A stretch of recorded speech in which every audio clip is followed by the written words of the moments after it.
to bring everyone up to speed, we'll start with the meta update first, because I actually just did full port everything that meta wants last week. And so I'm going to share screen so I can walk everyone through what we did. This is since January. So January, February, March, April, those 4 months, all the way through the end of April and at the beginning of January. So exactly 4 months worth. We had $3,600 in spend and we had a $43 CPA. And everything was hunky-dory. We ended up kind of like selling out of products during that time for like a couple small 2 and 3 days at a time. So it was selling everything we had. And we even ran after that. When was Mother's Day? Do you remember? 2 weeks ago. 1st to the 13th. We ran on Mother's Day when we spent actually about twice as much.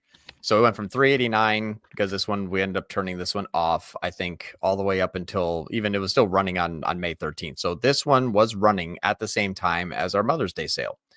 So this one had a 43, same CPA, 43 still during the Mother's Day sale had the same CPA. So we could scale this. We spent $1,000 instead of 389 and got that down to 33. So like, awesome. Made 30 purchases for $1,000, $33 in CPA. That one ran even just like on a 1, 2, 3, 4 day sale. Like, great. 4 day sale got even better. So of course you have a $45 CPA average, run a blast on heavy, crazy discounts and everything for Mother's Day, bring that down to 33. Excellent. So then we said, okay, let's do what Meta wants. And then we paused this campaign of our L0. We paused it on the 15th. So if we look at the date range of the, let's just say the 15th through yesterday, we launched a new campaign. We only spent $135 on it. Got 7 sales, came down at $19 CPA. This is less than half of what our CPA has been since January, February, March, April. So we did what Meta wants. ADV sales campaign, ADV sales campaign, 1 ad set, all 30 pieces of creative. Except for these 3. These were ones that are like, oh no, we don't want to have any winter ones running. So we just paused those 3. So we got rid of the winter ones because obviously it's spring, even though they sent us these. But we're running just all creative. And then this is what we're going to be turning into a PLA. So we're going to add a PLA to the mix. I didn't want to add a PLA just yet because I wanted to try it without first. So that's still in draft. But the results here is very, very interesting. What's interesting about this is we're not seeing what we would normally see. We're seeing some of it, but not a ton, which means it's not just like, hey, giving us 30 pieces of creative and it's like everything going to 2 or 1 of them, which is usually what you'll see. There is still amounts of money being spent on some ones that are producing some results, but then we also have some spend on ones that are producing results even kind of further down, like $1 get a sale, or $2, $3 get a sale, and $5, $6 get a sale. So this is definitely feeling different than how it usually will feel. Usually upload 6 or 7 pieces of creative, 1 wins, gets 90% of the spend, and everything else gets sub pennies. This is not, though. This is supposed to be what's using the creative targeting. And what's interesting is there's a Flatlander product here. And this Flatlander is using, again, all brand new creative. So all the creative that you see here is all brand new. And that's what I wanted. I want a brand new campaign, 1 ad set, all of the creative. I will shove it in. Meta says, ignore this here. Look at this here and this here. I'm like, okay, what? I'm just gonna drink Meta Kool-Aid right now. And I'm just gonna let the chips fall where they may. And so far, it is producing some results that are pretty crazy. What Meta has kind of instructed us to do, or what they have essentially said to us, is that you're going to have the creative do the targeting. However, it's not that these are going to be the only ads that kind of run now, and that's it. This is where they're starting most often, but then they're funneling down further and further into where I'm so used to saying Google for the last decade, Meta wants to push the ads. So it's possible that we had a first click on Flatlander and then a second click on year 1, which is like, hey, this is what the gloves look like after a year kind of thing, and then get a purchase there. So that's where I think that everyone on this or watching this call, and you and I included, will look at this and say, all right, cool. Let's see, pause. No more. Like we should not be doing that anymore. What we should be giving this is a lot of time and iterative. So if we start to see things that are working, that's when we start to iterate. So, for example, if we look at these are basically product feature ads. So that's how Meta would kind of categorize this. This blank one here is like pretty crazy. It's just like not a product feature ad. This is a product feature ad. This is a product feature ad day 1, day 1,000 kind of thing. Like really cool stuff. But that's starting to resonate with people. But so is this. Like this is it like an in-action shot. An action shot of it in a video. Like so now it's a different type of creative. It is getting a different audience than my product feature ad. So Meta is going to treat those pieces of creative differently. Now, does this mean that they need to see this ad first because it has a better CPA and then they need to see this? No. The creative targeting is targeting users the way they usually interact with content at the stage of the funnel that they usually would interact with that content of. So this is much more complex than what we would think. And it's no longer as simplistic as a funnel. It is definitely more multi. We're back. Yes. Well, it got more complicated now. It's multiple funnels here. And so that's what's kind of interesting now is now we have this dialogue with Meta that is getting a lot more clear as we start to work with them more and more and more. And I love the disruptors. They're fantastic people. This now what they're saying is this is video. This could be image, and this could be more PLA, just as an example. Now, this is the campaign type. This could be founder story. This could be product highlight. Now we're starting to get complex. So now we have the content creative. Then we have the funnel as to which they're found in the creative. And then we have the funnel as to which the person is found at. So that's why it's like, hey, you need content diversification and you need a lot of it. Because now we're starting to get into the scenario where these people are kind of, I'll just do these stars, obviously. These are people that are everywhere in those funnels. But what's interesting about this is what they like to interact with would be different than what they would interact with of a different ad type. So if I said, hey, I have a video here, it's like, cool. What is that video talking about? It's talking about this. Okay, well, that video is actually going to be more so funneled into this group of users here. But they're not PLAs, they're not images, and that's not bottom of the funnel ad type that you created. That's actually a video that's more top of funnel. So you covered 1/90th of our funnels. But if that was a bottom of the funnel ad, I'd be like, okay, thank you for that piece of creative. You're going to be stuck now here. Yeah. So the different piece of creative, now you have to go through. It's almost like content. The old model was content creation, syndication, amplification. It's still that way. The content creation is this. The content syndication are these variable types, and the content amplification is the ad spend. So it's still the same model that we've been working off of since 2015. The way that we have to think about the creative is not necessarily, oh, it's liking that ad. No. What we found is that the ad has found an audience that are in an area of their journey, but it doesn't mean that the other pieces of your creative are junk. It just means they're still working. So yes, this was found first, but that does not mean it's found only. And the people that are found here may up here, and the people that are up here may down there.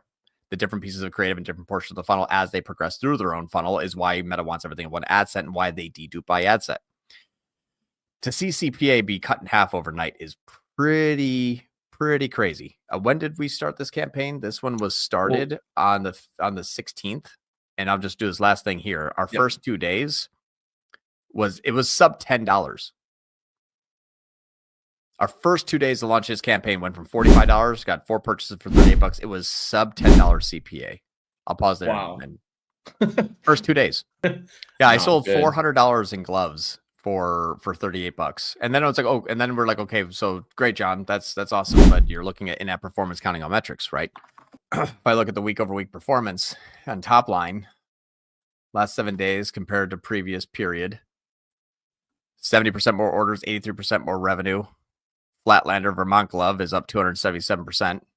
Our 50% more traffic and 18% better conversion rate. Total sales by social refer, nothing before on Instagram, nothing before on Facebook. Wow. And my last week over week spend, I have 80% up in my top line revenue for a grand total change of $3.71. Okay, we're gonna put you into this campaign type sometime between now and June 25th. So I was like, cool, I'm just going to do it.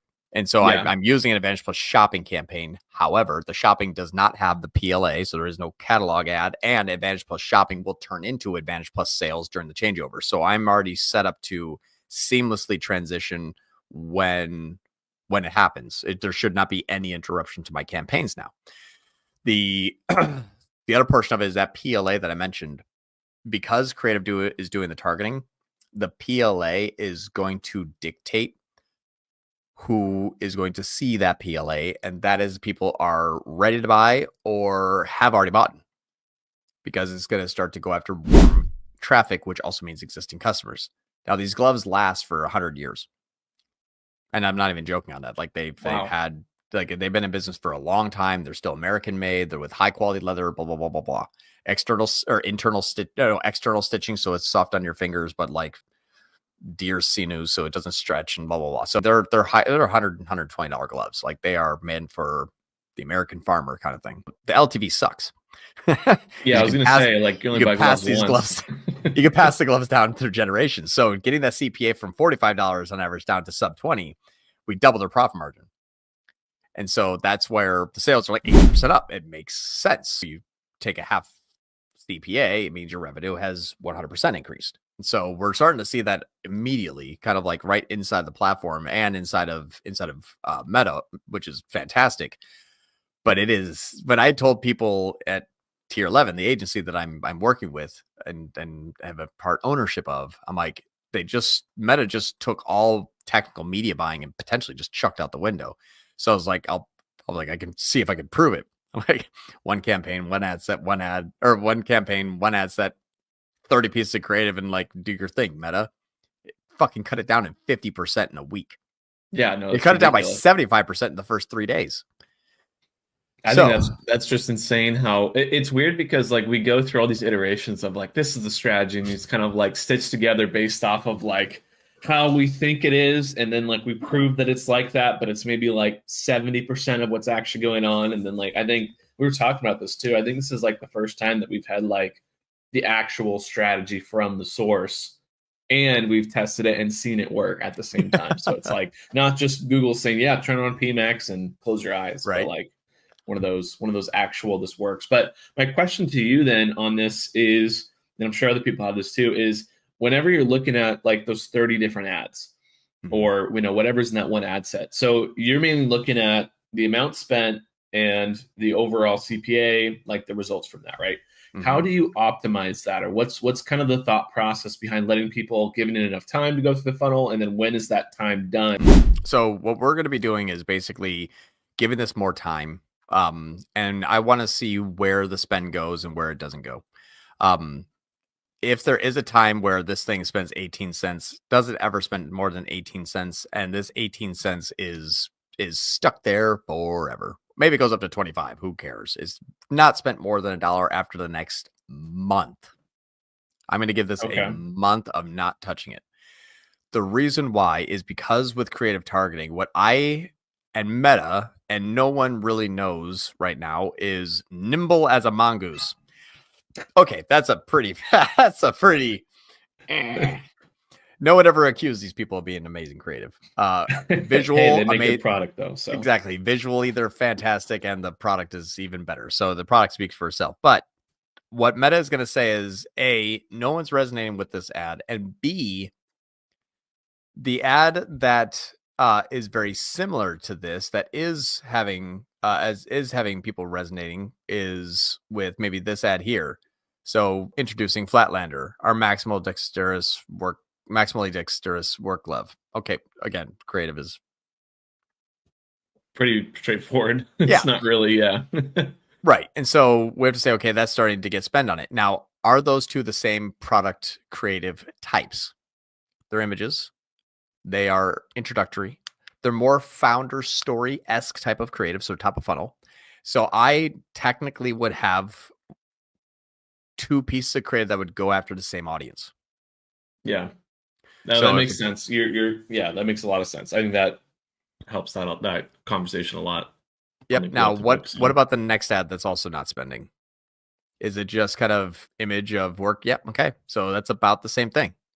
All right. Now, what about the next ad that's not spending? Okay, this is a video ad. That's that's going to be different. So made in the USA work glove for project guys. All right.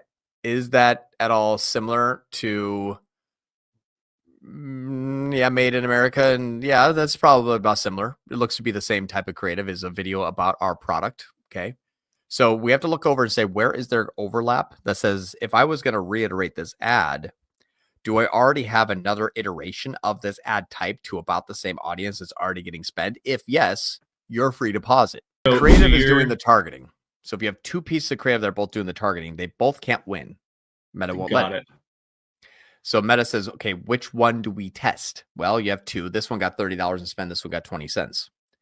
It's not that the people are not resonating with both ads. It's just I uploaded duplicate ads to Meta as per their interpretation of my ad copy. So it's like, you gave me two of the same things that were going to go after the same audience. I'm not going to do that. I'll use that one. Phrase match and exact match is what I'm thinking. Yeah, it's exactly right. So it was like, I think I can get some result if I took these ads and brought to those people, but it will not do both. So when the creative does the targeting, whatever Meta chooses to do the targeting is the ad that will do the targeting, i.e. gets ad spend. Gotcha. Okay. So what I'm taking from this, kind of put it in bullet points, is they're looking at two things mainly. So obviously the cost per result, or the ROAS, whatever you want to define that as, is like the main in-platform metric. And we could probably talk more about how in-platform and kind of ways around that are. But with that being said, so you're looking at the results in the platform and the amount spent, and you're giving it roughly about a month to see exactly what's going on.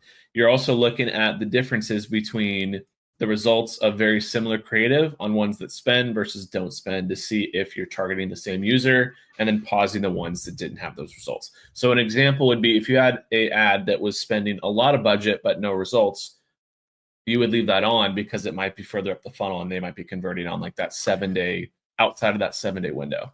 Yeah, if you have an ad that's spending and it's also getting good results, it would be our job to now go and iterate that one. Now, unfortunately, but if it's not, though, getting good results, but it's spending. Well, that's what's weird, is I have yet to see that yet so far, because I'm sorting descending by spend, and you can see I have out of 7, 1, 2, 3, 4, 5, 6 in the first 10 ads, and then nothing down below.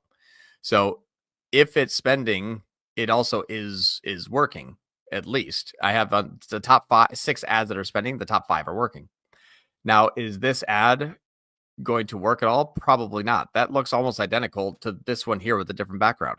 Got it. So I have one that is spending not as much, 1/5 of the spend, that is about the same product, but is not getting results.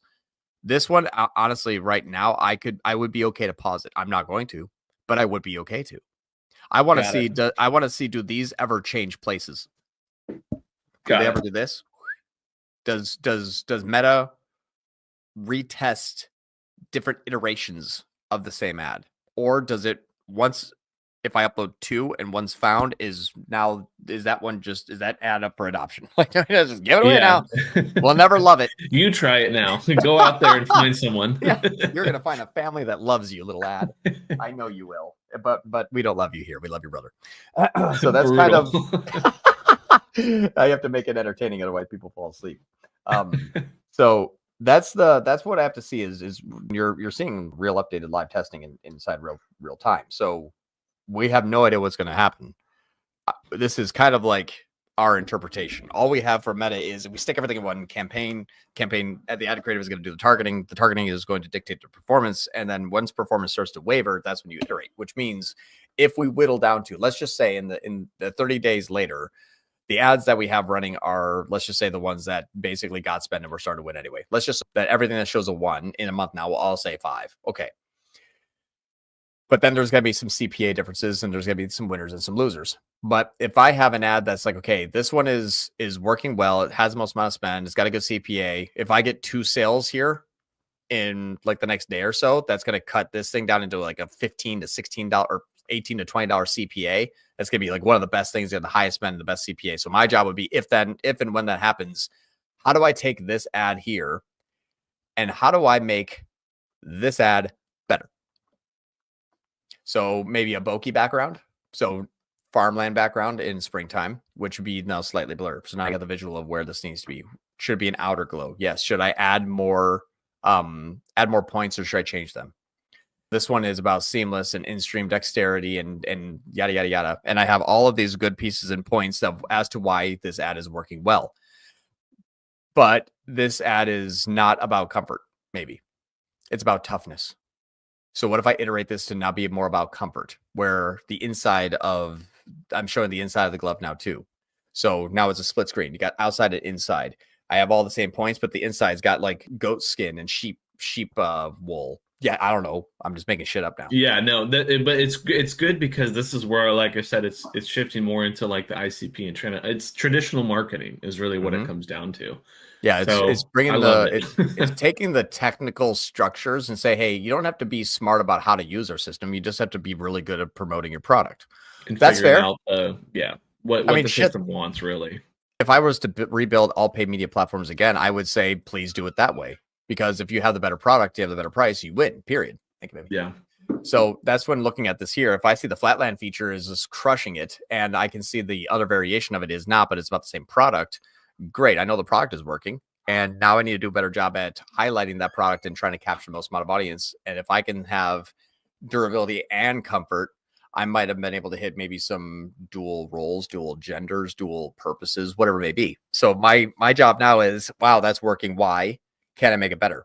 And then I will start my creative targeting campaign, or my creative testing campaign on top of this with the new iteration to see how this is going to work. The problem is we don't have enough money to buy the Cappy imports for this company yet. Basically what they pay me is what we have to pay Mandar more than that. Yeah. So Capixio will be done, launched, and live soon, but we don't have that yet. So what's nice is I get to test this without Cappy imports. So you all there that are watching this today, if you're like, hey, I haven't done the Cappy imports, we're still using standard events and website purchases, and it's working. And so it's kind of interesting to see, even if you didn't do Cappy imports, I don't have a really crazy good return rate. So it's definitely something that is cool to see in real time. Yeah, so I don't know if this, John, but I created a video in the school community kind of going over the timeline of like where your business is at and like when it makes a ton of sense to use Cappy imports versus not. Like in the best case scenario to use it, but like you said, small spend, they don't have the budget for it. Goes for both Google and Meta, so it's kind of across the board. That gets principle to kind of stick by. But I think that makes a lot of sense. I think it's one of those things to where I'd be curious to see as the action. I'm just calling it the action funnel at this point.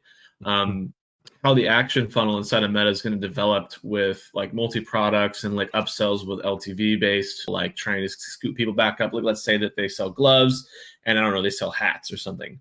And then you're like, oh, well, let's try to upsell hats. So we'll have a different import and all this crazy stuff that you can do, but it's not audience focused. It's all just action focused. So be super curious to see what kind of iterations come as things develop more and more. I know that you're going to be already like, oh yeah, we're testing this. I'm trying this out. I already know there's like so many ideas that are going on right now, but floating in my brain floating around. But no, I think that makes a lot of sense on the Meta side of things.